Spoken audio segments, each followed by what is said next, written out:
गुरु गोबिंद सिंह जी सिखों के 10वें गुरु थे। गुरु गोविंद सिंह का जन्म 9वें सिख गुरु के घर पटना के साहिब में पौष शुक्ल सप्तमी संवत 1723 यानी कि 22 दिसंबर 1666 को हुआ था। उनके बचपन का नाम गोविंद राय था।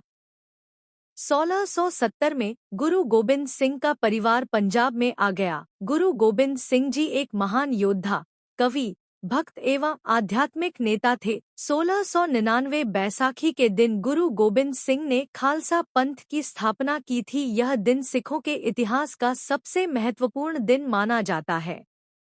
कहा जाता है कि गुरु गोबिंद सिंह जी ने अपना पूरा जीवन लोगों की सेवा और सच्चाई की राह पर चलते हुए ही गुजार दी थी। गुरु गोबिंद सिंह का उदाहरण और शिक्षाएं आज भी लोगों को प्रेरित करती है। गुरु गोविंद का जन्म 9वें सिख गुरु तेग बहादुर और माता गुजरी के यहाँ पटना साहिब में हुआ था। उनका मूल नाम गोविंद राय था। गुरु गोविंद को 10 वर्ष की आयु से ही 10वें सिख गुरु के रूप में जाना जाने लगा था। गुरु गोविंद अपने पिता के निधन के बाद कश्मीरी हिंदुओं की रक्षा के लिए गद्दी पर बैठे। यही नहीं, उन्होंने बचपन में संस्कृत, उर्दू, हिंदी, ब्रज, गुरुमुखी और फारसी जैसी भाषाएं भी सीखी थी। पंजाब के रूपनगर जिले में, जो कि हंगर आनंदपुर साहिब शहर में था, गुरु गोबिंद सिंह जी ने खालसा पंथ में जीवन के 5 सिद्धांत दिए हैं, जिन्हें पंच ककार के नाम से जाना जाता है। इसका मतलब का शब्द से शुरू होने वाले 5 सिद्धांत हैं, जिनका अनुसरण करना हर खालसा सिख के लिए अनिवार्य है।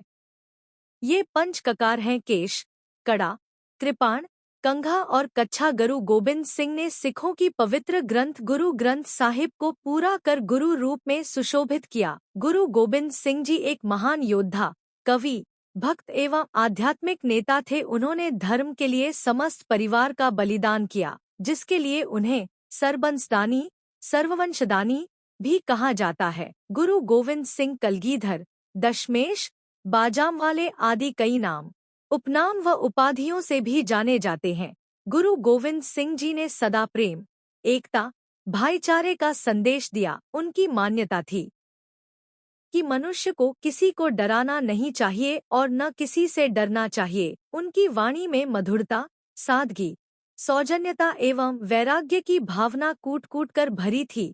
उनके जीवन का प्रथम दर्शन ही था कि धर्म का मार्ग सत्य का मार्ग है और सत्य की सदैव विजय होती है। गुरु गोबिंद सिंह जी ने अपना पूरा जीवन लोगों की सेवा और सच्चाई की राह पर चलते हुए ही गुजार दी थी।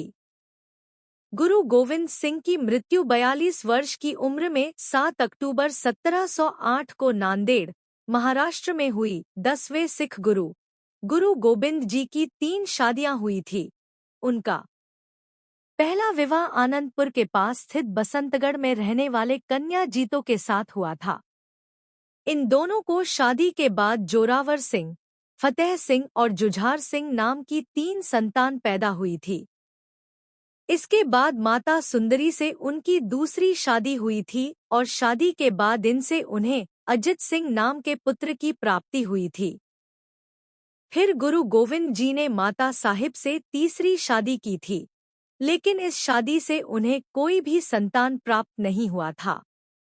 गुरु गोबिंद साहब जी ने ही सिखों के नाम के आगे सिंह लगाने की परंपरा शुरू की थी, जो आज भी सिख धर्म के लोगों द्वारा चलाई जा रही है।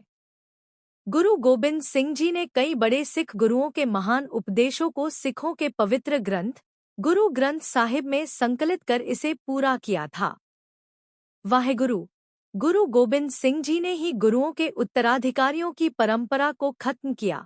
सिख धर्म के लोगों के लिए गुरु ग्रंथ साहिब को सबसे पवित्र एवं गुरु का प्रतीक बनाया। सिख धर्म के 10वें गुरु गोबिंद जी ने साल 1669 में मुगल बादशाहों के खिलाफ विरोध करने के लिए खालसा पंथ की स्थापना की थी।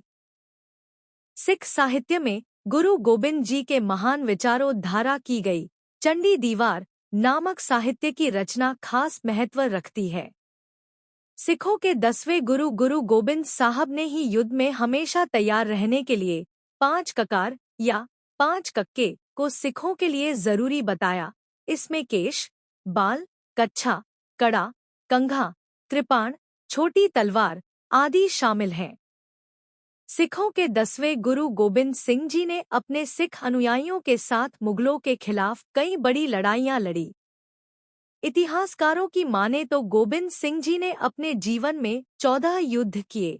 इस दौरान उन्हें अपने परिवार के सदस्यों के साथ कुछ बहादुर सिख सैनिकों को भी खोना पड़ा। लेकिन गुरु गोविंद जी ने बिना रुके बहादुरी के साथ अपनी लड़ाई जारी रखी। मुगल बादशाह औरंगजेब की मृत्यु के बाद उसके बेटे बहादुर शाह को उत्तराधिकारी बनाया गया था। बहादुर शाह को बादशाह बनाने में गुरु गोबिंद जी ने मदद की थी। इसकी वजह से बहादुर शाह और गुरु गोबिंद जी के बीच काफी अच्छे संबंध बन गए थे।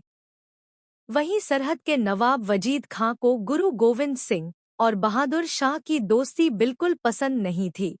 इसलिए उसने अपने 2 पठानों से गुरु गोबिंद जी की हत्या की साजिश रखी और फिर 7 अक्टूबर 1708 में महाराष्ट्र के नांदेड़ साहिब में गुरु गोबिंद सिंह जी ने अपनी आखिरी सांस ली।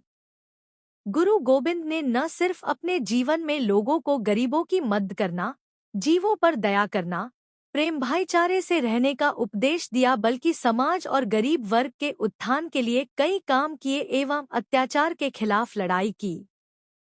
आज भी उनके अनुयायी उनके उपदेशों का अनुसरण करते हैं और उनके हृदय में अपने गुरु जी के प्रति अपार प्रेम और सम्मान है।